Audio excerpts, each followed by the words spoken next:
Mike, when I had you here last year, we talked about how you're just getting rid of every damn running back on your roster. Now, I don't mean to throw it at your face, but that didn't 100% work out in 2024, right? Just like selling Derrick Henry off your dynasty roster in the offseason and Saquon Barkley. But I do understand the process behind it. And don't worry, Mike, I'm not totally crapping on you.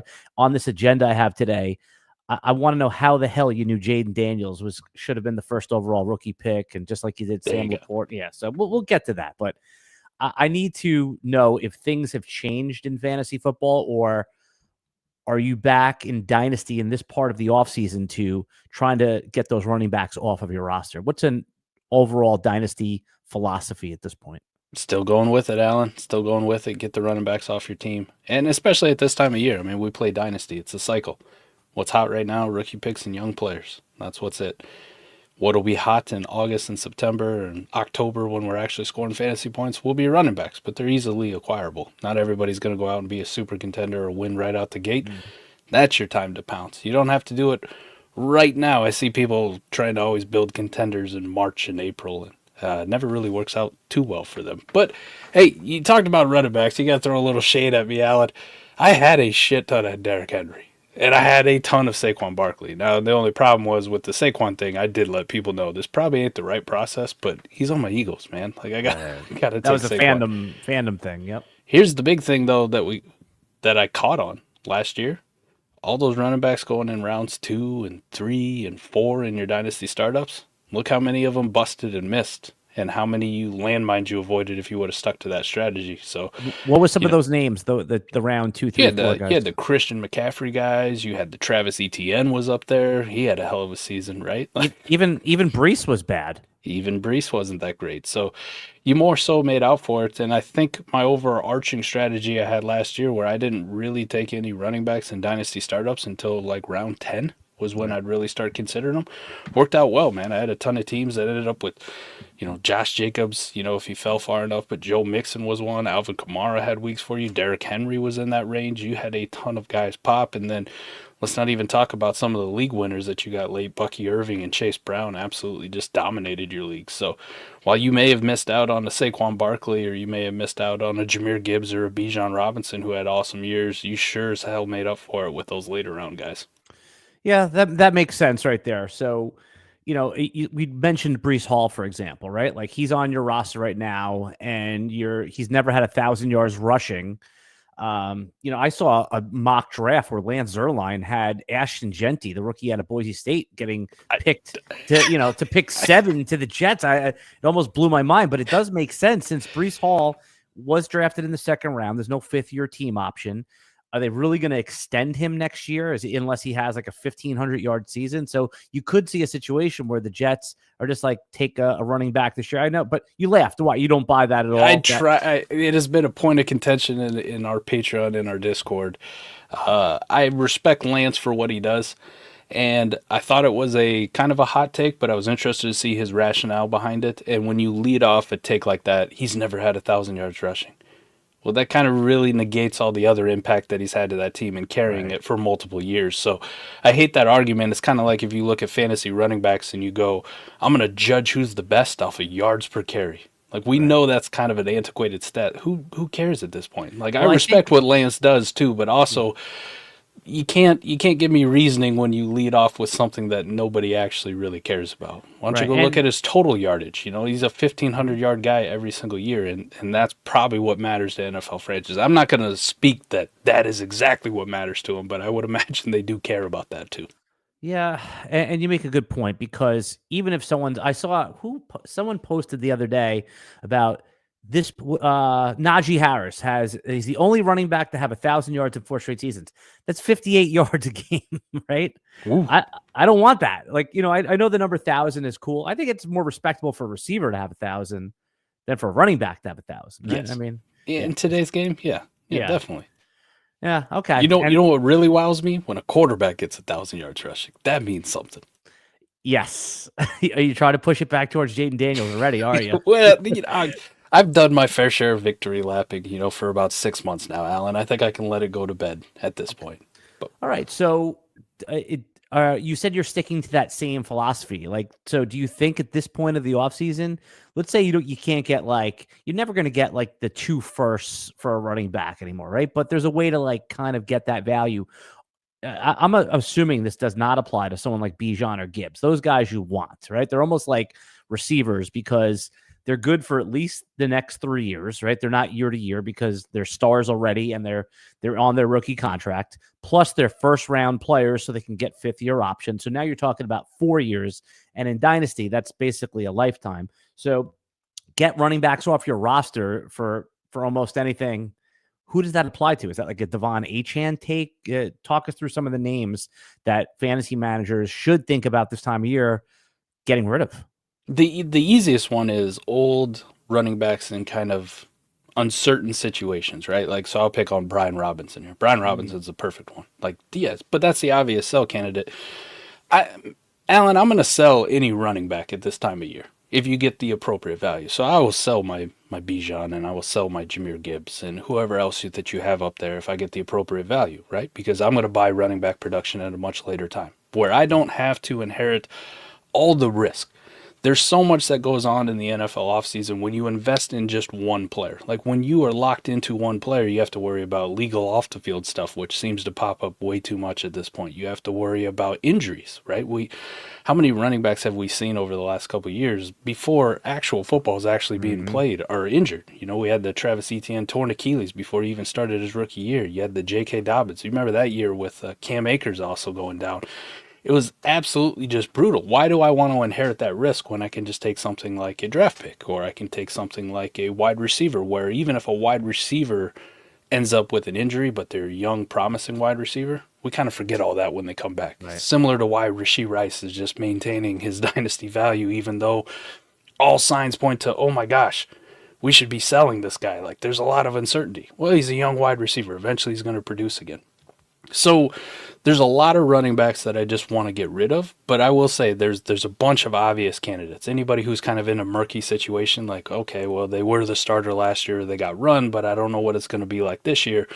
And I will say with this draft class coming in 2025, I've got 15 guys that I really, really like in this class that I can honestly tell you that I would project them at some point within the next couple of years to have a good RB2 season on their resume.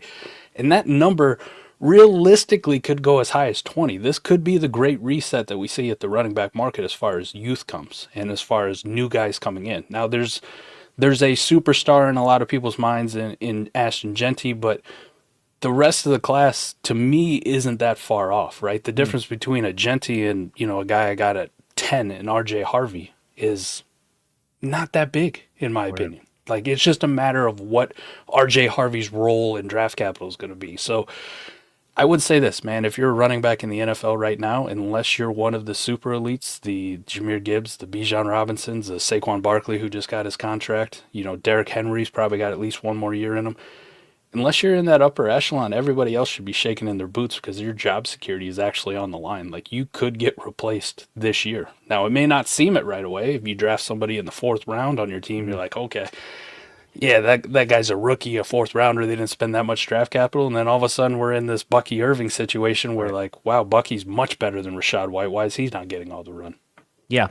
Yeah. That's what I'm saying. Like, we make a joke like who's this year's fill in the player, but there's going to be a guy that we take in the 4th round of our rookie drafts or the 3rd round of our rookie drafts that went in the day 3. And you're like, wait a second, he didn't test well. But Bucky Irving didn't test well. That's why he fell. But meanwhile, he was like, what do you have? Like the most receptions of any running back in college. And that's a skill that the NFL teams could use. And yeah, I mean, Dalvin Cook in his year, he didn't test well. Remember people were off Dalvin Cook and yeah, that does make a lot of sense. What do you think about this though, as a dynasty thought? So I think that, you guys over at South Harmon, you guys influence a lot of the hardcore dynasty players. So you get a lot of, let's get these vets off my team for fair value. Now, fair value is not going to mean 2 firsts anymore, right? Maybe if we're talking about like, I'm just going down like a McCaffrey, for example, right? You'd be lucky to get a first, like just straight up, unless it's a back end.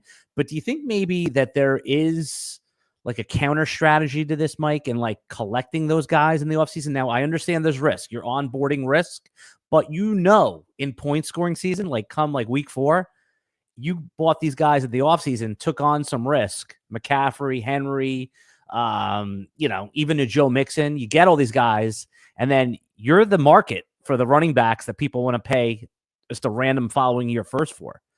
Buy into that at all? Yes, there is that. It's tough right now because in startups, most people are doing startups using kickers as placeholders, right? Just rookie picks. You're drafting the pick. There's not a lot of risk there. We do always see it, which is kind of counterintuitive. Once these guys get NFL draft capital and landing spots, that player that goes at that pick usually goes up in value, right? It'll go up a round. It'll go up 2 rounds. It might even go up 3 rounds. So, like, what is the 207 right now? When that actually becomes a player, people are like, that's solidified. So, if it's going at the 11-12 right now, using Adico's ADP, by the way, Dynasty Data Lab is so good. It's not mine. Say that I'm again. not What is promoting. that? What is Dynasty Data Lab. And what is Adico, that? for anybody in the Dynasty space, Adico is one of those old school guys who was very good with data and making spreadsheets. And I used to follow his Excel spreadsheet that it would track sleeper startup ADP in Dynasty Leagues religiously. Okay. The man finally monetized it, put it on a beautiful website. It is absolutely incredible. You can go and you can look at all the ADP through sleeper startups in Dynasty right now and get a load of where the picks are going, where the players are going, if people are actually drafting rookies right now. Wow. And then your normal Dynasty startups. So right now the 207 is going at the 11-12. I can guarantee you that when that's an actual player. So the 207 is going in the 11th round, like at the end of the 11th round of the startup. Okay, I just wanted to make sure. So meaning like when we're drafting rookie picks in our startup. Yep. Right now, people are taking a kicker placeholder or that rookie pick at the end of the 11th round. In a couple months, that 207 is going to be closer to the 9th round. It's going to be up a little bit. So right now, it's kind of a weird time when you look at it. But if I just look at running backs that fit this mold of, listen, can you get some value? Like, can you buy some? Like, can you go and if everybody wants to sell running backs and this is what we're going? Yeah, there's a few guys that stand out. I mean, there's going to be some guys down here that have absolutely no value whatsoever, kind of written off by the community. I just talked bad about Rachaad White, but he's going for what is an early 3rd round pick right now. And I'm saying you'd be lucky to get that right now, right? Like, right, like you'd be lucky to get that. Yeah, so like someone's like, give me the 302. You're not exactly. Gonna, exactly. So like, why wouldn't I take a shot on Rachaad White if he doesn't cost me anything? Like, I don't know for sure that Bucky Irving's going to have this backfield all to himself, and they're completely going to fade out Rachaad White. Maybe they love the guy. We've seen this kind of situation where that's just their guy. That's their guy, and they're going to get carries no matter what. It's kind of like the Jalen Warren, Najee Harris thing over the last couple of years, where everybody's like, Warren's a much better back. We got to play him. And they come out and they go, 55% Najee. This is what you're getting. You're going to have to like it. Yeah, and then you add in, like, there's a third back that people think is good, right? And Sean Tucker. Yeah. Right. Yeah. Why can't he have, 9 touches a game, 4 touches a game, and 2 of them might be goal line? So you got like Rico Dowdle in this range right now. I was just going to ask you about, because we had someone in the comments ask about Chuba. So okay? So Chuba Hubbard in like redraft best ball stuff, he's going like the 5th round is like a typical dead zone running back, but there's optimism around him because of how he performed last year. You get someone like Rico Dowdle signs there. I don't think anyone thinks Rico is a backup, but certainly not like a 1B. So do you think Rico Dowdle is someone to buy right now? Is that what you mean? Like, yeah, I'd be interested because his price is just so cheap. Like, let me stockpile some of these guys, and if I miss, I miss. But I'm missing with a mid-3rd, late-3rd, something of that. A 4th rounder in some cases, a 4th rounder in some fab. That's a small miss to have. But if I'm right, if I hit it and I'm right, the payoff is massive for a contending team. If I'm in a rebuilding situation, no, like I'm good. I'll just take the pick. I'll take what everybody else values right now, and I'll keep my picks. But if you're planning on trying to compete in 2025, why not? The price is so low. I just don't want to do it with dudes that I have to pay a first for right now, right? Because I could pay a first for him today, like, yes, locked in. NFL draft comes next month, and you go, oh no, what did I do? Chase Brown's the perfect example, right? That's a good one. I like Chase Brown a lot. And if he can secure that role and start, we saw what he can do with the production. But if they go out and they draft, I'm not even going to give him like a Judkins. There you go. Give him a Judkins. Or what if it's like a Cam Scatterbo or Rocket Sanders or something of that, some other player that we like, in the 2nd or 3rd round, you go, oh no. Even the 4th round. Even the 4th round. More competition. Right now, there's no competition. None to speak of. But there could be. Yeah, well, that's why I think you like someone like Chuba Hubbard, and I think that he's still an interesting buy because one, the value is a little lower because he now has a backfield mate, but that's exactly the backfield mate you want, right? You don't want them drafting, Hampton in the second round or anything like that, You right? don't want somebody exciting, somebody Right, with some juice. You want somebody that you've seen and go like, they're all right, they're all right. right. Like that. That's when they let go of Miles Sanders, the Carolina Panthers, like a week ago. You knew somebody was coming in. This is exactly what you want because there was no way. And you mentioned Chase Brown, right? You don't want to pay a premium pick for Chase Brown, although it probably could pay off, right? Because Chase Brown, I mean, Yeah. what's not to like? And obviously them signing Samaje Perine, there's no way that's anything but depth, right? Like that's just. I gotta ask, how the hell did he get that contract? Well, you know what it is? He knows the locker room. He knows how they run the practices. They're Oh paying my him God. as to be a player coach for a young running back. So they obviously have Chase Brown as a young running back. Yep. They're going to bring in a rookie more likely. They need one guy in there to show him how to stay to be a professional. That's my thought. Is they're paying him. Who was the quarterback? Was it Ryan Fitzpatrick? They'd always pay him to kind of be like the quasi coach. Yeah, Yeah, the so- player coach type, but still, like it's an organization that's having a hard time right now figuring out how to pay their stars that help them right. get to this point. So why are we going out and just spending random money on turd burgers? Cheap Right. 4-string running backs at this point.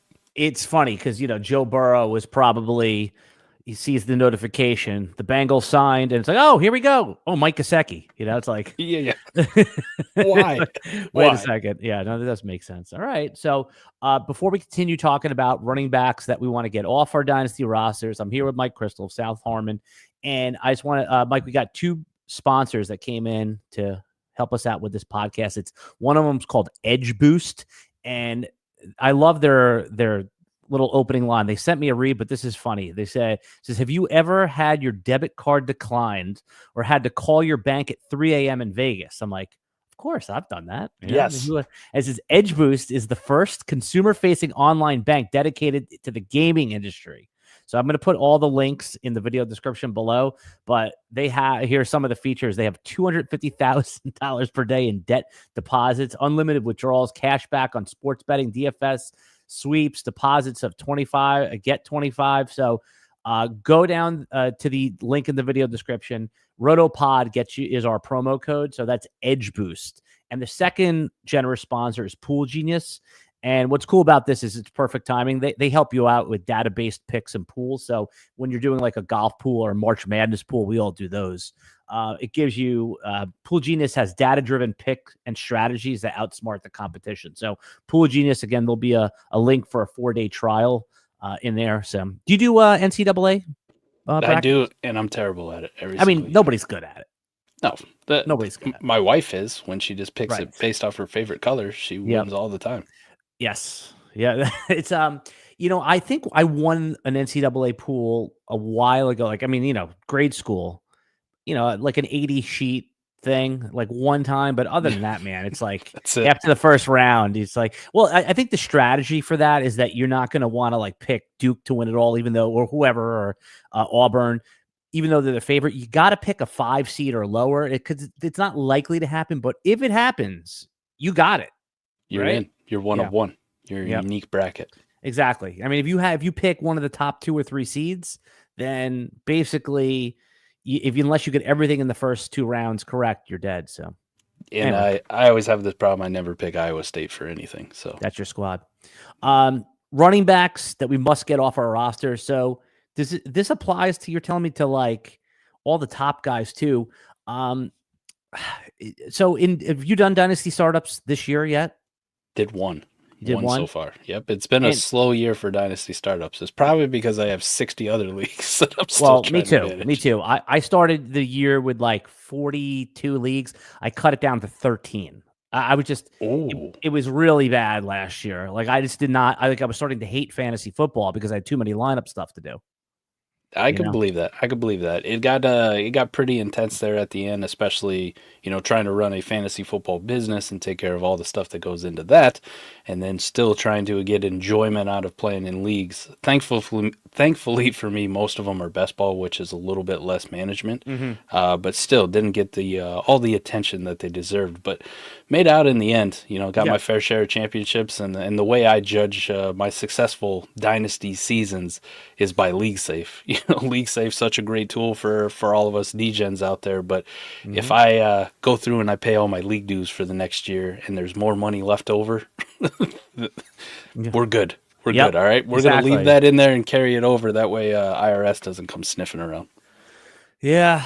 I mean, so that's what I'm saying. Like, because when you have to set your lineups in a dynasty league, so that's first rough. Pass you have to do is, I do it Thursday morning. I'm setting all like my Thursday guys in there. Then you have to come back in Saturday. And you said you're doing a lot of best ball. This doesn't apply.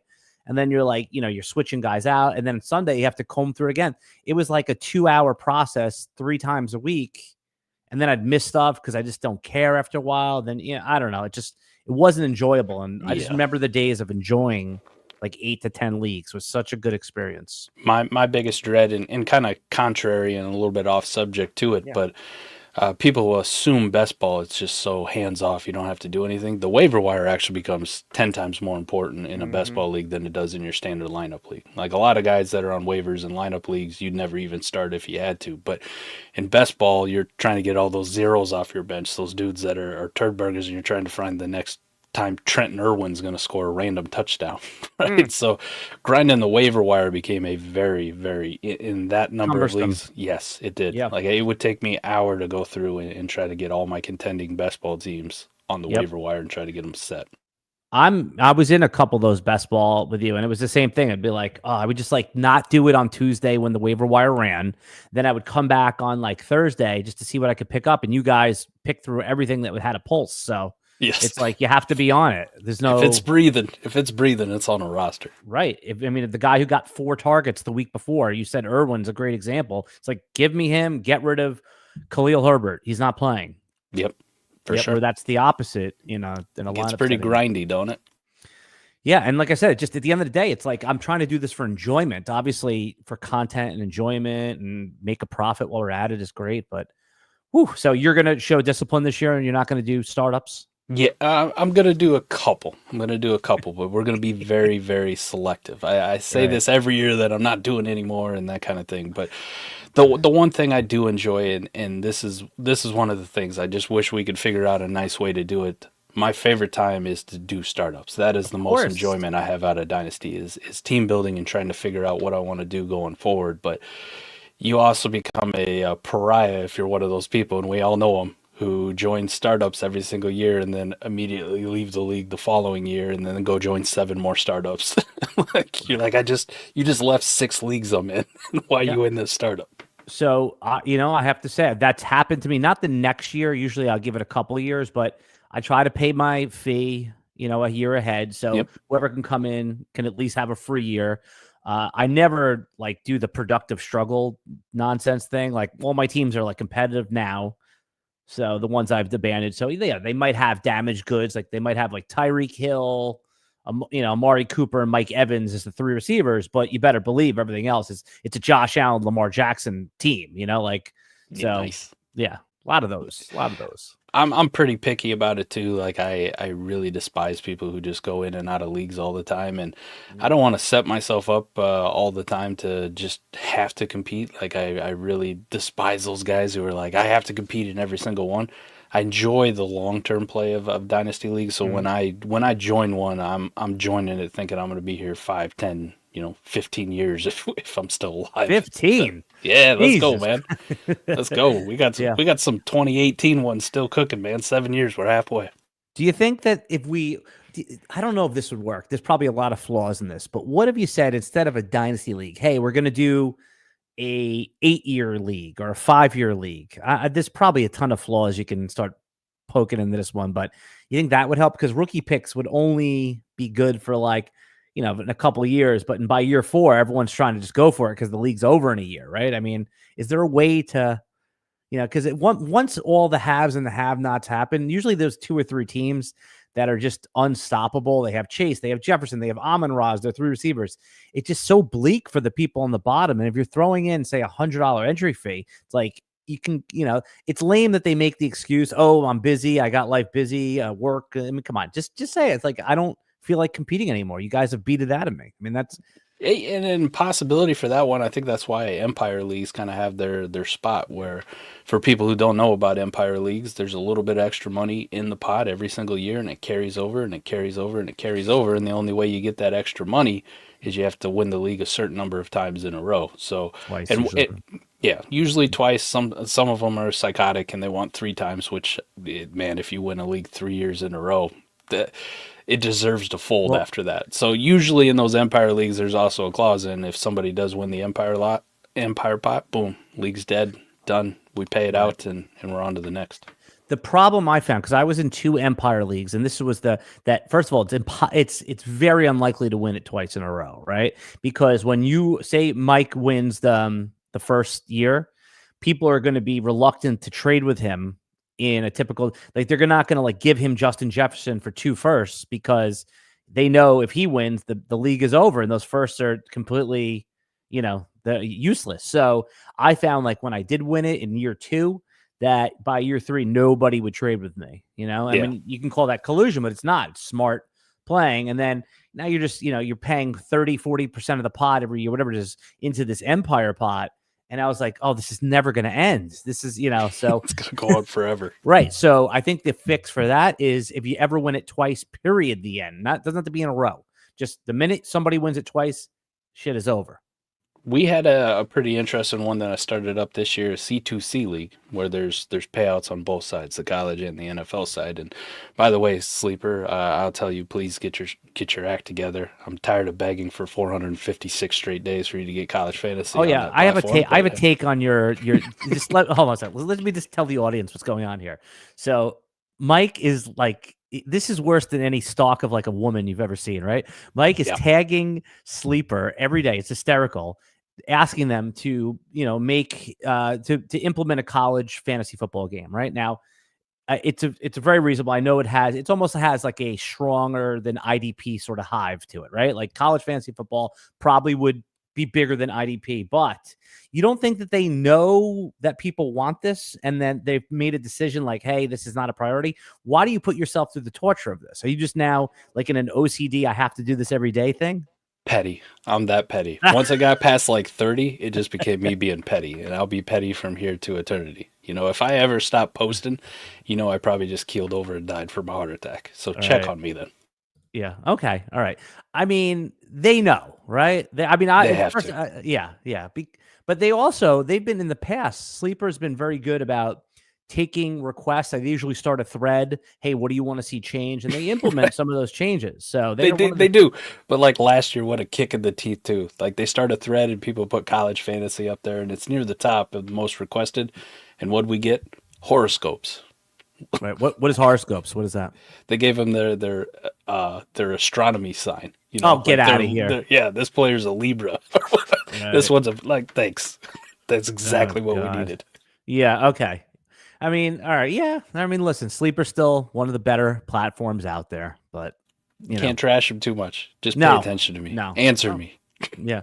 Well, you're right. So if they would just say to you, hey, Mike, college football is on our 3-year portal. We're working on it. We want to make sure it's perfect. You would leave them alone. Maybe. Maybe we'll find out. But talking about C2C League, we started a payout structure. College Canton to campus Canton. Yep. Mm-hmm. So there's two separate leagues. You play on the college fantasy side, which is on Fantrax because it's the only one that offers college fantasy football right now. Shout out to Fantrax for that one. And then we play our NFL side on Sleeper. But when the college guys graduate and move on and go to the NFL draft, they go to your NFL roster. So you get to keep them from the minute they're 18 if you want to up and through the entirety of their NFL career if they're good enough to have a real long one. But we made a payout structure where we got to pay in, but everybody pays in a little bit extra every single year. And it goes into an Empire pot, but the Empire pot, the key to win it is you have to win the college side and the NFL side in the same year. And then you get whatever money's in that one. and then we just keep going again. So you kind of avoid that situation you're talking about where like nobody wants to trade with you because you won it last year and they don't want to see you win the Empire pot. The other nice thing about it is it did take away a lot of the hassle of trying to fill orphans because a certain amount of that money every year is earmarked and bookmarked for if somebody bails out of this league, the person taking over the new roster is playing for free that year.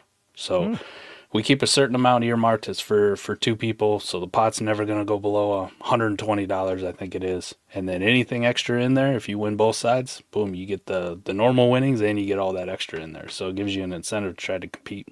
Yeah, look at that. I mean, whoever has to track all that, I don't envy them, Mike. But Me. you know, okay, all right. Well, I don't envy you there. So we started this podcast off by talking about running backs who want to sell off a roster, and I kind of poked fun at you because I said that strategy probably didn't work this one year that you were being extra vocal about it because like all these great running backs that were old and crusty ended up producing, staying healthy. Probably will never happen again. Process, you're sticking with it. You had made a couple predictions over the last couple of years that were definitely against consensus, and we all try to make like these weren't really hot take predictions though. And the reason I'm going to ask you why you thought Jaden Daniels, who now is like QB 1 or 2 in Dynasty, he was going like pick 3 or 4 in our Superflex rookie drafts, but you were just like, I'm taking him at 1. I don't want to hear it. This is just what I do. And then like it became sort of expected when you would put out a piece of content. What was it? And the reason I'm asking, what was it about him? Because I'm going to ask you, because you did the same thing for Sam Laporta, who was not the consensus tight end 1. What was it about? What are you looking at here that made you think that? The Jaden Daniels one really came from, we always talk about Konami quarterbacks and, their cheat code, and that's why we call them Konami quarterbacks. But I really wanted to know, like, what the anatomy of a Konami quarterback was, but not, I've seen other people do it, and it's, certain height, and it's certain weight, and it's this production metric.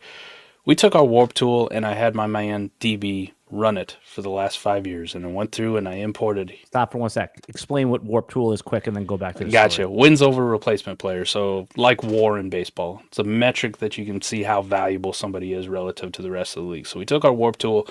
I went back and looked at all the top quarterbacks who hit a certain threshold. If you hit 2 warp, you were considered elite because 2 warp is a pretty darn good number.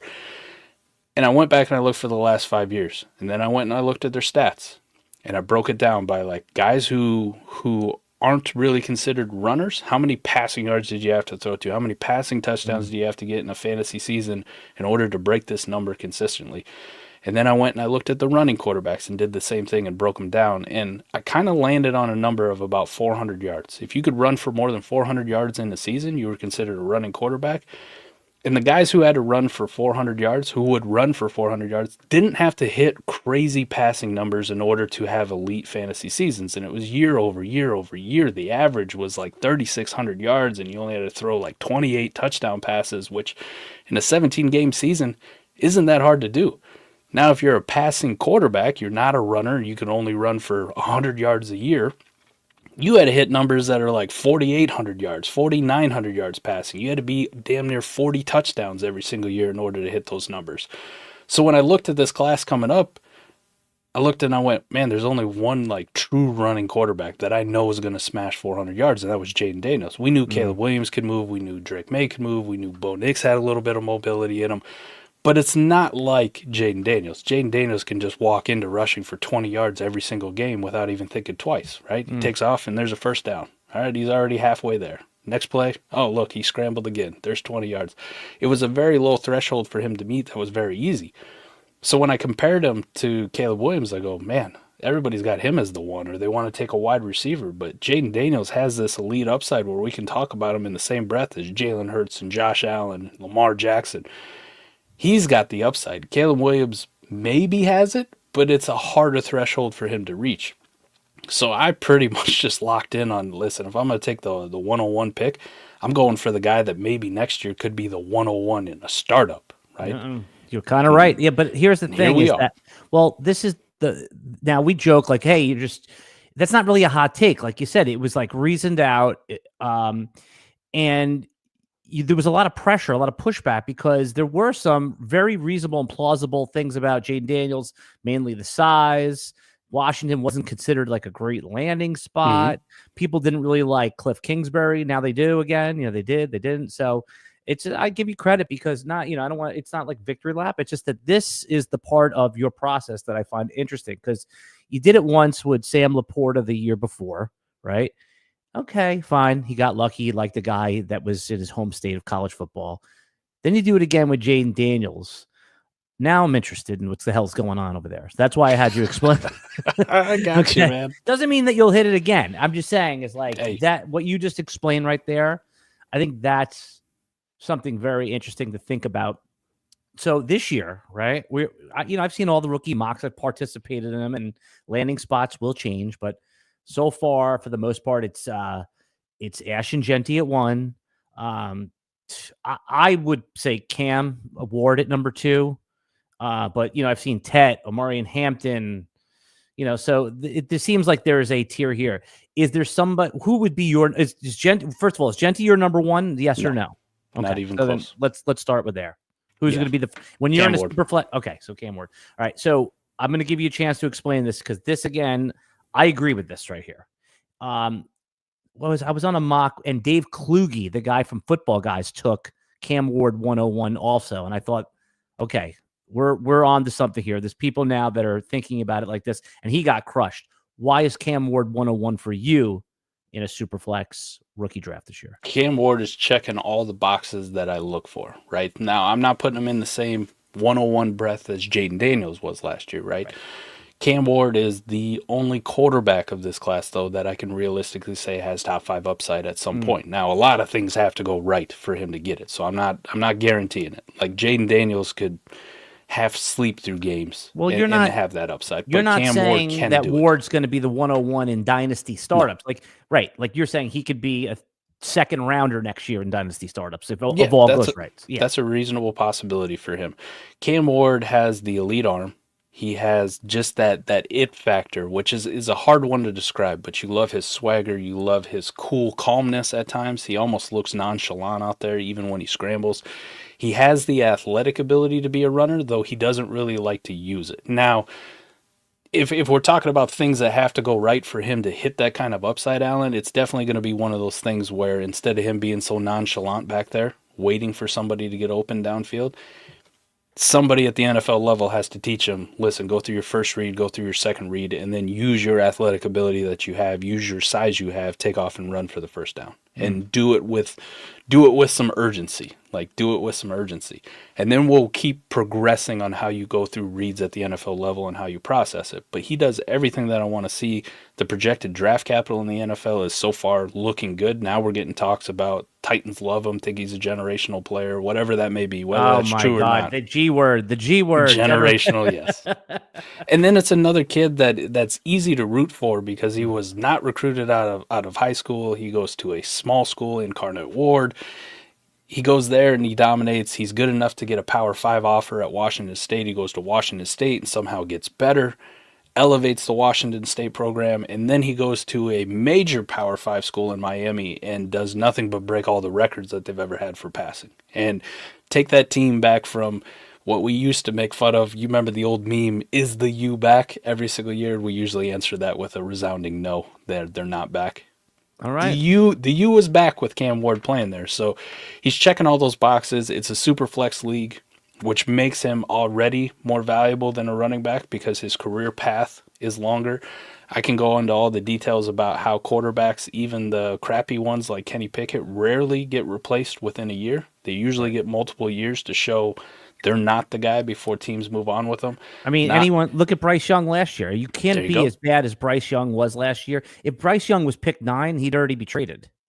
Since the 101 is a very special insulation.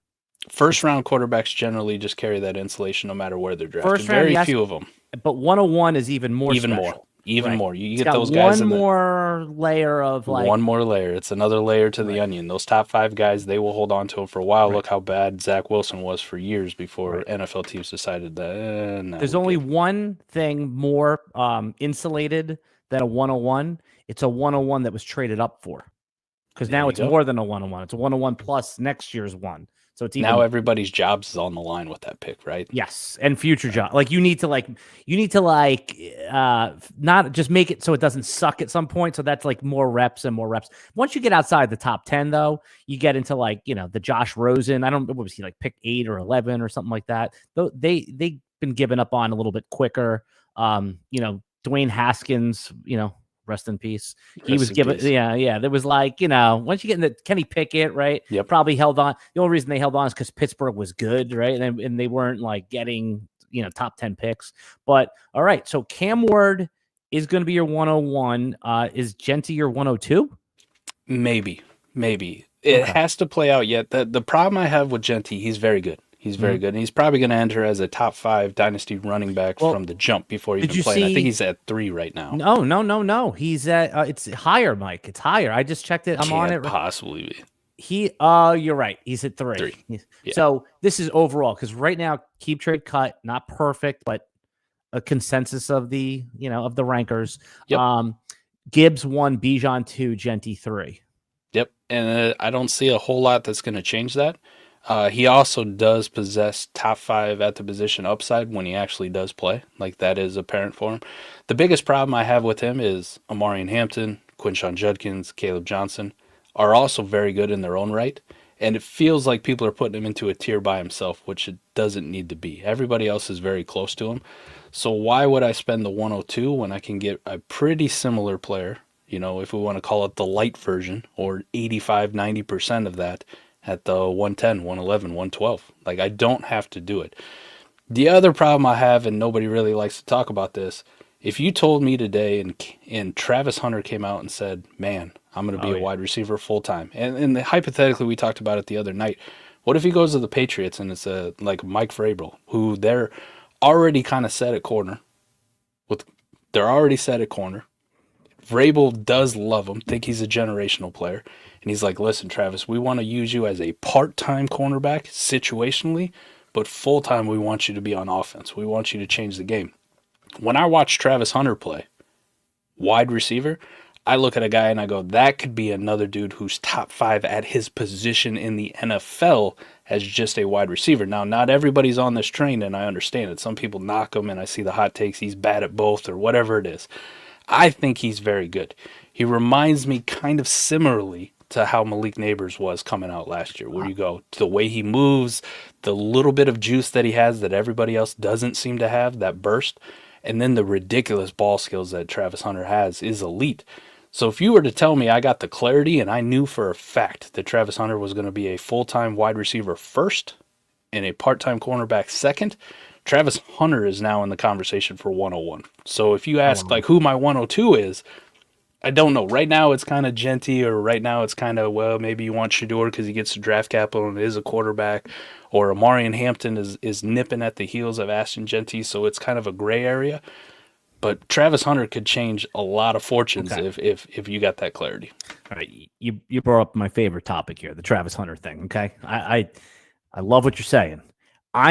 This is where I think there actually is an edge, right? Like, I think that if you're drafting, you made the playoffs last year, but you got knocked out in the first round. You're picking 8th, right? You're picking 7th. That should be the automatic pick, Travis Hunter, because right. Yeah. It's like, you have to operate under the idea that he's going to be the wide receiver, right? Like, at very least, he'll be Rashid Shaheed if he's like a part-time wide receiver, right? Yeah, like, you could have that. Yeah. Yeah. Like a good version of MVS. I know nobody likes MVS, but that's what I'm saying. Like, he'll be playable in all the formats where we have 3 receivers, 3 flexes. Like, but they may not even announce him as a wide receiver, and he ends up being a wide receiver. Why wouldn't he want to play wide receiver? They make more money, right? I mean, except at the very, very top of the cornerback position. I mean, it's just, I'm up in my mind, he's already a wide receiver. And like you said, New England, that would be more evidence since they seem like they wouldn't even need him. He's like a depth piece on defense. So Travis Hunter right now in rookie drafts, I think at the mock we did the other day, I got him at like 203. And it's like, he's going to, we all acknowledged that 3 weeks from now, even before the NFL draft, he's at 110. Like, that's his floor. The keep trade cut has him at 11 overall. You know where I have him at right now? I'm going to just based on our conversation, I'm going to say 4. That's a perfect spot right there. Yeah. It is 4. It is 4 for this too. Like, here's another out for people who are taking Travis Hunter, right? You might not have that clarity this year. And I mean all of 25. You might not have that clarity. They could try him out and make him a two-way player and try to do some here and do some here. And then you find out that they go in the offseason and they're like, man, Travis Hunter is just so much better at wide receiver. We're done with this part-time cornerback thing. Travis wants to play wide receiver. He's good at it. 2026 is the year we unleash him as a full-time wide receiver. So there's going to be a lot of people who go, oh, man, he's only getting like 20% snaps on offense. That could all flip next year at this time where we're talking about, man, the Patriots are doing this totally different, or whatever team he's on is doing this totally different next year. So it is a long play with Travis Hunter, or it could be a long play. You may get clarity right away, but you may not for a year. And with a talent level of him, I'm willing to, what's that old saying, F around and find out, Alan? I'm willing to F around and find out, especially in a class that doesn't really have any true superstars. Like, I talk glowingly about Cam Ward, I talk glowingly about Ashton Genty and my guy Caleb Johnson, but a lot of these guys are, they're okay. They're good. They're not great. It's not 2024. There's not superstars just baked into this. There's some guys I got to do a little bit of mental gymnastics to kind of figure out what's their maximum upside, and I don't see too many with elite upside. Right. Like break the bank to get them. Right. It's hard to see any of these guys, maybe Genty, that will be a first-round startup pick next year based on what's already available. Okay. Yep. Yeah, it's tough. Travis Hunter's in that bucket, but he has that uncertainty about we don't really know what he's going to play. So in this class of a bunch of mids, why not take the risk? Why not take on the risk? The reason is because you're picking at the 104, Mike. Like, your team needs help, right? And there's going to be a lot of people that say, man, this running back went to a spot I like, and I could have him on my team. I know day one he's the starter. I don't want to light this pick on fire and look like an idiot. Like, that is good.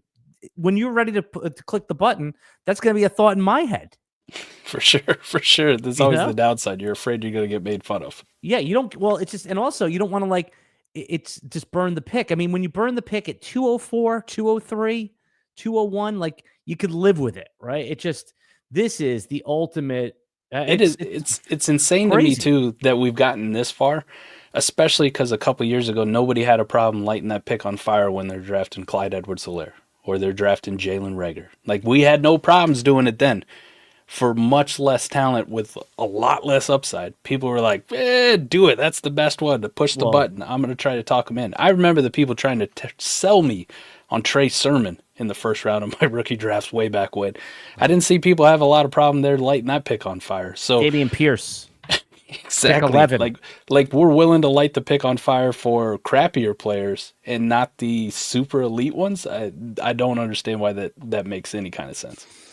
Ooh, I need to take a breath, man. That one is tough because I'm just picturing myself at like 105 and is there, and like in a $300 league, do I have the balls to do it? Because that is like, he could be the next Jamar Chase, right? I mean, the next Malik Neighbors type. He can, Could you be. know, yeah. Yes, he could. Now, what if the Giants take him, right? Because the Giants need defensive back help, like, or just put in any team that like needs more defensive help than wide receiver. Would that sway you a little bit?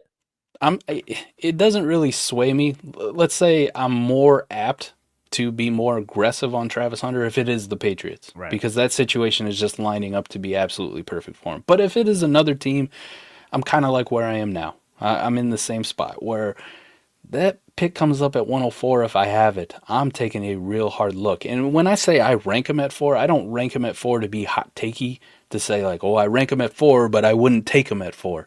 That's not how I operate. I despise people who do that. I think it's very shady practice. So if I rank him at 4, I'm going to have to sit down and go like, do I really rank him at 4? Like, do I need to change this to 5? Like, is 5 my comfort level? But right now, I'm telling you, if I'm in a draft with you, Alan, and we do rookies, and I got pick 4, and Travis Hunter's sitting there, as long as my first 3 guys aren't still available, Travis Hunter's my selection. Here's the defense of people that do that. And again, I agree with you that in practice, it's hedging your own bet.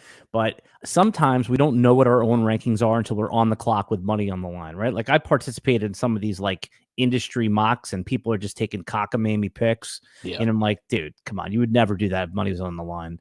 But I think sometimes you have to be in these drafts to change, to actually do it.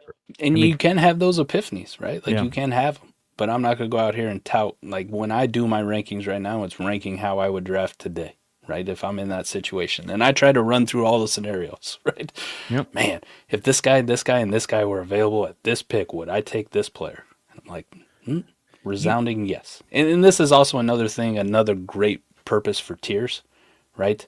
This is another great one to say, like, man, I have Travis Hunter at the head of this next tier, and then I have this guy and this guy, which is telling you that more times than not, if you did 100 sample size, Travis Hunter is going to be 60%, and this next guy would be, 20%, and this next guy may be 15% or whatever it's going to end up being. Yeah.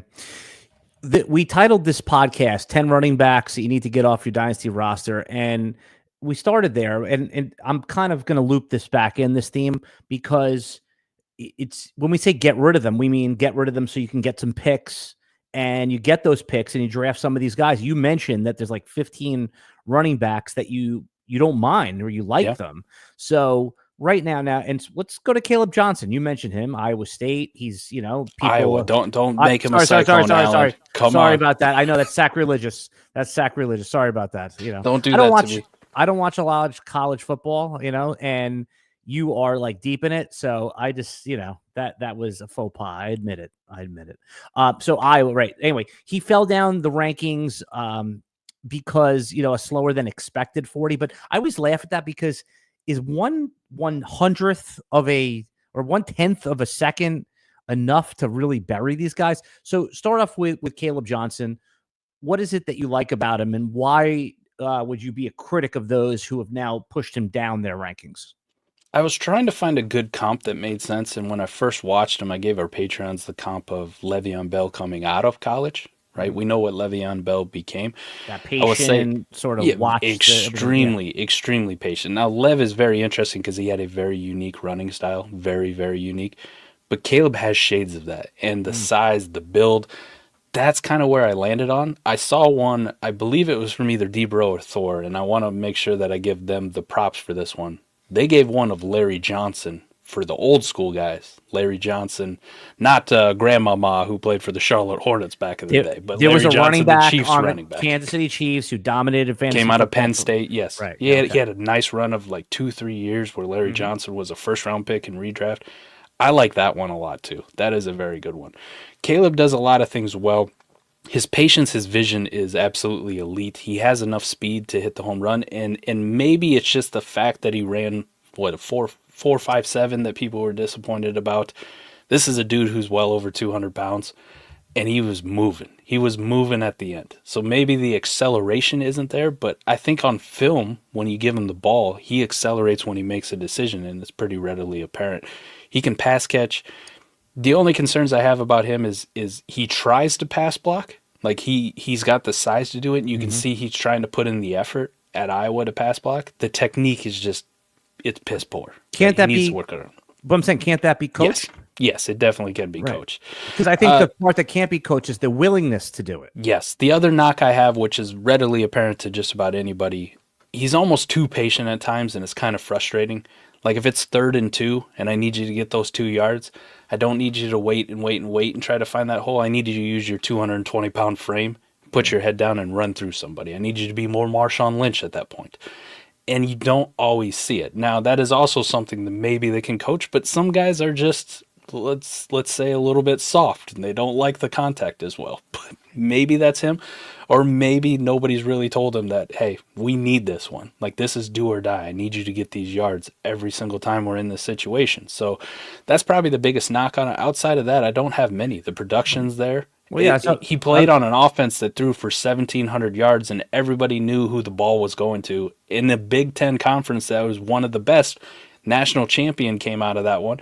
Go watch him play against the national champions, Ohio State. And the only reason that game isn't a complete laugher and a joke is Caleb Johnson, even though Ohio State knows he's getting the ball every play because Iowa can't throw. So Caleb Johnson didn't really fall down. I think the biggest differentiator, I had him at RB2 pre-combine. It's the fact that Quinshon Judkins and Amari Hampton had such good combines, and their tape is also just as good. as Caleb Johnson that he just kind of tumbled a little bit in that ranks. But if you want to sit here and argue with me about the next one, Caleb Johnson's going to be way ahead of Travion Henderson for me. He's way ahead of Damian Martinez, Cam Scatterbo, Rocket Sanders, Rootin' Tootin'.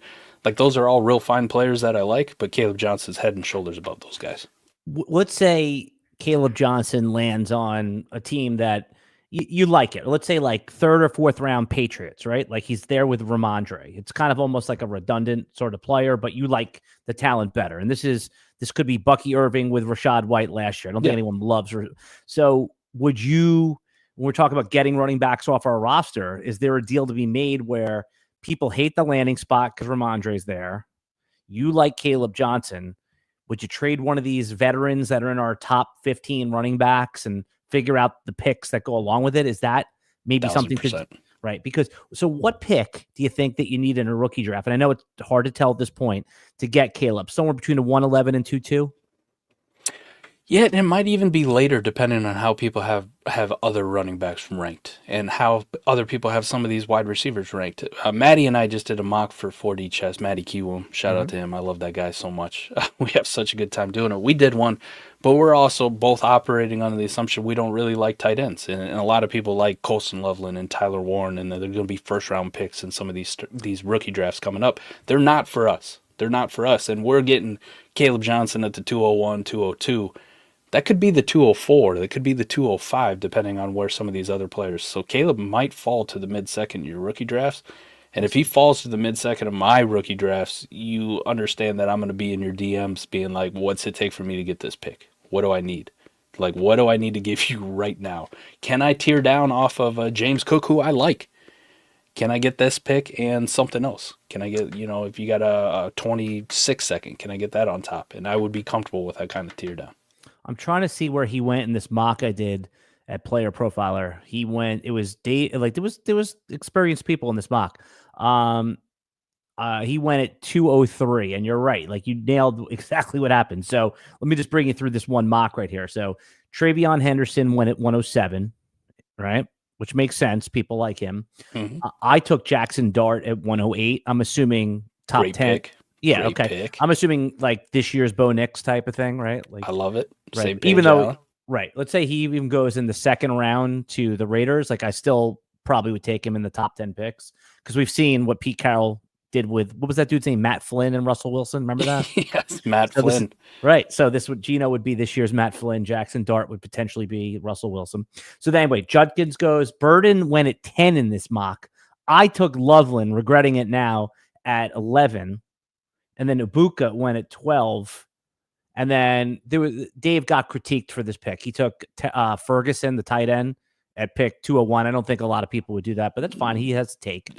Travis Hunter went to me at 202, and then Caleb Johnson was an easy scoop up for the next player. Perfect. Yeah, 203. So you think nice. Like this is around the zone that he could go based on what you just saw. I took Loveland. Dave took Ferguson. I mean, Hunter was just sitting there. Realistically, right now, I pulled up Adico's rookie ADP on where they're going right now, and Caleb's at the 109. It's a smaller sample size, but the guys going after him, I can see Judkins, you already talked about, going above him, Colson Loveland, Matthew Golden, Luther Burden, Trey Harris, Jackson Dart, and then that's probably it. But, I mean, if I put all those guys above him, you're looking at the 204, 205. Worst case scenario. Mike, I don't know where the hell the time goes when I talk to you. I could do this for like 3 hours. Too fast, man. You'll come back. You'll come back. I like how you said before we started, I try to keep these shorter. We're looking at like 35, 40 minutes, and I said there's no way in hell. I know. I mean, I'm forcing myself to cut it off now. That's a directive from our media guys at RotoWire. Let's do these more micro pods, 30 minutes. It's hard to adhere to it, especially in you got to tell those guys, listen, I got Mike on, we're going to break this rule, right? We're going to give the marathon podcast, and we're just going to get it out of our systems. Well, what I was going to do, I wasn't going to do it live originally. I was going to do it recorded and break it into 2 or 3 pieces, but I don't know. You have a lively live audience. So, Fizz is in there, and we got Kevin Bocklage in here. And, I mean, it's fun to do it live, but look, it's off season. And the problem was also you guys do your podcast on South Harmon's fantasy football YouTube page all year long. I stopped doing mine. And then, so the problem is when I started it up again in the off season, I have to rebuild momentum. Like, So much to talk about then. yeah, and even just getting the podcast exposure. By the end of last offseason, we were doing like 10,000 YouTube views on podcasts. And now it's like, you start it up again. We'll be lucky to get it. I don't even care though. Like, we'll be lucky to get 1,000 people on here. But it goes into, we cut it up, you get the clips, all that stuff. I used to obsess over that stuff. How many views? I mean, I just want to talk and hang out, and whoever wants to listen, good enough for me. I like it, man. I always enjoy hanging out with you and getting you on all the time, but we need to do it more. We need more. I still listen to you guys all the time. I've told you many times that you and Adam are in the bed with me a lot because I can split it up. I have YouTube Premium, so I could have the YouTube show on. And then I could, with YouTube Premium, you could have your phone off, so you don't have to look with the light. So you could just listen while your phone is off. Yeah, you fancy, you bougie down there in Florida. Oh well, RotoWire does help me out with that, but it's also good. There's no commercials with YouTube Premium. YouTube Premium is like the best thing, like $14 you can spend every month if you watch a lot of YouTube. That. Yeah, tell me the most important thing you want people to know about that's going on over at South Harmon Fantasy Football. This is the first year we decided as a team to do a draft guide. So draftguide25.com. We made the website real easy if you want to go check that out. A lot of good work putting into it. I give a lot of props to Dynasty Barry, who's a very, very smart analytical guy who does a lot of stuff for me behind the scenes. We made his Barry grades front and center because I used them a lot last year. I think the rest of the people need to do. And then you get all the nice takes and write-ups from the whole South Harmon staff on what they think of each one of these rookies. I think we got 56 rookies done. So you guys can go check that one out. That one's pretty good. And other than that, just check out the shows. So many good content creators we brought on here to facilitate the rise of South Harmon as a whole. Fizz is in here doing his thing every single week. Maddie's now on board with us. So we got a great squad over here. We keep building. Yeah, I went on Fizz's show, man. I enjoyed myself. We had a good time, and I'll come back and we'll do a boozing show. I know there were some requests for me to get sauced up on your show. So I love terminal sarcasm in the chat here. Talking about Mike doesn't look the same without the shades on. I figured I'd flash the baby blues, right? I also got some hate because the baby blues haven't come out in a while. So. And what's good is this is the daytime. We're recording before drinking hours start. So before I get sauced up. Yep. Very good. If anyone wants to get a free peek behind RotoWire's paywall right now, we have all our fantasy baseball stuff out there. Drafts are popping off. We're going to let you look behind the paywall for free. 2 days. You just go to rotowire.com/try or /pod, either one. That's fine. rotowire.com/pod. Just put in your email. Paywall unlocks for 2 days. You have full access to everything. Prop picker. There's all this cool tools, but fantasy baseball rankings, if you play, it's pretty cool. We do. We had some guys, Mike, doing WNBA fantasy rankings last year. It actually was pretty successful. More than I thought where people were interested, and they were doing like a waiver wire show. It was crazy. Let's go, man. Caitlin Clark 101. Yeah, no, she went 101, even though I'm homerism. Yeah, but I'm saying even though she shouldn't have been the 101, she was the 101. She's 101 in my heart forever. Yeah, no, so what do you think though? Do you have a take on the WNBA players saying that they're going to hold out if they don't get what they the proper payday this time around? A lot of the old school people would say that good luck because nobody watches it. But I can tell you with Caitlin Clark and Angel Reese, I got to give a shout out to her too. Angel Reese, definitely a baddie, confirmed. I don't hate her like everybody else does. No, I'm in. They've brought excitement to the league, right? It is watchable. It is watchable now. Now, no shade to the old school WNBA players, but there's more excitement around women's basketball than ever has been before, and now's the time to capitalize or try to get your money. Do it. Here is my comparison for it. It's not a great comparison, but I think it's okay. To me, the WNBA is like the UFC from like 35 years ago. That is exactly what I was going to say too. I'm on the same page here. There you go. Back when they're wearing gis and you had no weight classes and there's, like a 400-pound dude fighting some guy who weighs 120 pounds soaking wet. Amazing. It was a thing. It was a thing. And there was a diehard group that watched it, but mainstream, it wasn't catching on. And then all of a sudden you saw that switch when the flipped. Skill went up, when the skill level went up, when these guys, when you saw like these real trained martial artists. You had artists. the Tito Ortiz and the Chuck Liddells, and now all of a sudden it exploded in popularity where it is now. Yes, yeah, same page. I saw a great clip of a boxing. It was from like 15 years ago on ESPN. A boxing guy arguing with Joe Rogan about the merits of boxing versus UFC. And Joe obviously destroyed him. He's a skilled speaker, all this stuff. But yeah, it was just funny. They were making, and the WNBA is like that now. These women have like a tremendous skill. And like you said, Angel Reese, she's a good looking woman too. I'm very into. Speaking of that too, there's one more sport that's gonna see this. This is my prediction, right? I do rookie predictions. I'm doing this for sports. F1 racing, Formula One racing. You got a movie coming out now with Brad Pitt. Me and Maddie got to link up so we could go see it together. But COVID, when there was nothing else to do during COVID and everybody's staying inside, people like me started going through shows, and I found Drive to Survive, and I was like, this is like Formula One's version of Hard Knocks for the NFL. I love it, except for they follow the whole season. And last year was the first year after catching up on all the Drive to Survive stuff that I sat down and I watched every single Formula One race that I could. And it seems to be exploding in popularity. Cadillac, a U.S. team, will have a team in 2026 again. So now's the time to get on the Formula One train too. It's already been popular worldwide. Now in the United States, it's becoming a thing.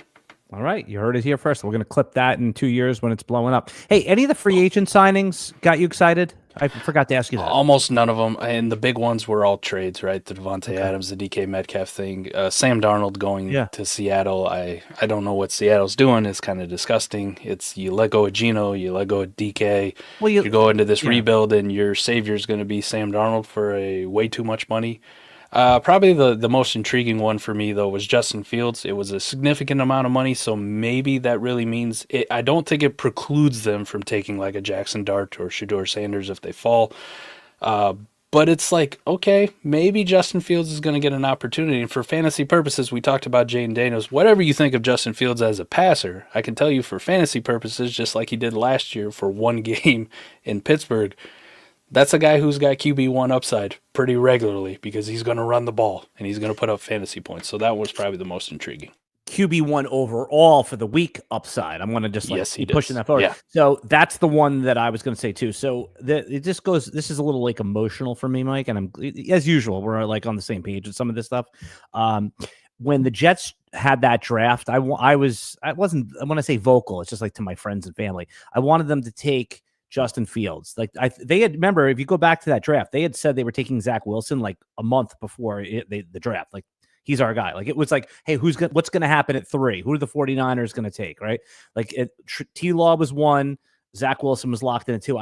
My mind was blown because like, what's there not to like about Justin Fields, right? I mean, it's like winner, dynamic athlete, good flick arm. of the wrist, deep ball, like, and now back with Garrett Wilson. I mean, this to me, so this is my comp for the Jets this year. This is their upside. They have a chance to, with Justin Fields and Breece Hall and Garrett Wilson, have a chance to be a poor man's or equal man's version of that Tennessee Titans team that was the 1 seed with Derrick Henry, AJ Brown, right? Ryan not Tannehill. A great quarterback with Tannehill, but he was mobile at the time. Not a great passer. Like there's something here with. I'm not saying they're gonna be the 1 seed, obviously, but I like, as a Jet fan, I like this squad and I like Justin Fields. I think this is going to work out great. I'm very optimistic. Good deal. I'm glad somebody gave him an opportunity too, and reasonable opportunity. Not we got you for a 6th-round pick, but we're still bringing in Russell Wilson because this is hey, the team is yours for a year. What are you going to do with it? Yep, you got an audition. You got a prove it deal. Let's go. Right. I do think this precludes them from taking a quarterback at 7, but like you said, Dart or Milroe in the 2nd round, I think that's in play. There's a possibility for that too, and maybe they do just give it to Justin Fields for this year, and if he falls flat on his face and we're terrible, next year's quarterback class already is kind of shaping up to be a little bit more interesting. I know everybody's going to throw Arch Manning out there as like the prize. We'll have to see how he progresses, if he can really put it all together, but I mean, what a perfect way to kind of be a new GM too. Like, hey, we got a 1-year guy. If it doesn't work out for it and he doesn't resurrect his career and wow us, boom, we're picking at the top of the draft next year, and we will get our guy then. And I saw Aaron Glenn. He said that Justin Fields killed them with the rushing when he was the defensive coordinator in Detroit. I bet that was tough to game plan against. Yeah, he's like, you know what? If he probably fancies himself a great a defensive coordinator, and if this guy's killing me, now I know how to use him deploy him. I'm very optimistic about this. But again, I think Justin Fields might be one of my favorite players in the NFL. Like I don't buy jerseys. You buy. I think I might get a Justin Fields jersey. Justin Fields Jets jersey? I think I can get on board with that. I might get one. But this has been done before, right? The Jet, yes, yeah, many times. The Jet stink is real. The Jet stink is real. I say all that like in Dynasty right now. If you're telling me Justin Fields costs the same thing as Geno Smith or Derek Carr or Russ. Like, this is how it's going to work. I'll tell you how it's going to. So we had this debate the other day I forget if we were on the radio, whatever. I said, who are you taking in a startup, Justin Fields or JJ McCarthy? I think that's really like where the rubber meets the road. JJ McCarthy for me, but and why? If you have to display, and not in the whole explanation, like what's the one line? What's the reason? Is it because the Sam Darnold? Oh. JJ McCarthy is a much better quarterback than Sam Darnold, and you watch what Sam Darnold did last year with Justin Jefferson, Jordan Addison, TJ Hawkinson, and Kevin O'Connell is a masterful play caller. He made Nick Mullins look good at times. He made Josh Dobbs, who'd been traded and cut from like 3 different teams in the same season, look good for games. So imagine what they're going to do with the national champion, JJ McCarthy, who's done nothing but win at every single level he is. And he has all the tools. He can throw the ball in and he can run. I was prepared to argue, but that's a damn good reason right there, Mike. I have to say, You can give me the short speech. Sam Darnold's the reason why I believe in JJ McCarthy. Right, because you don't think much of him, and he did great. Okay, yes, he did. All right. Because I was going to say a lot of people might say the perceived safety of JJ McCarthy, but if I was to say to you, who do you think is going to score more fantasy points in 2025?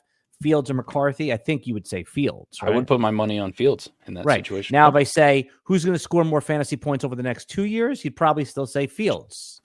Probably the next 2 years, yeah. But if you wanted to say who's the better long-term dynasty asset, who's going to be fighting for first-round startup pick, it's JJ McCarthy. Okay. So but also, right, if you're going to say who's more likely to be a starting quarterback in 3 years, the answer is JJ McCarthy. So, definitely. But as we know, 3 years is like a long time away. So it's an eternity. So anyway, I will be 40 in 3 years. Yeah. That makes me sad. You're still a young man. It's not the years, it's the miles, Mike. I got a lot of miles on me. Oh, okay. Hard miles, Alan. Hard miles. I got 3 daughters, Alan. They're hard miles. Oh my God. You have three daughters? 3 daughters. You're 37. Teenagers. 2 teenagers and an 8-year-old. So yeah. Holy crap. I think of you as a kid. I am not a kid. I'm paying for everything that I did when I was a young man. All my choices and way I treated girlfriends back in the day. They're like, you know what we're going to give you? 3 girls. 3 girls.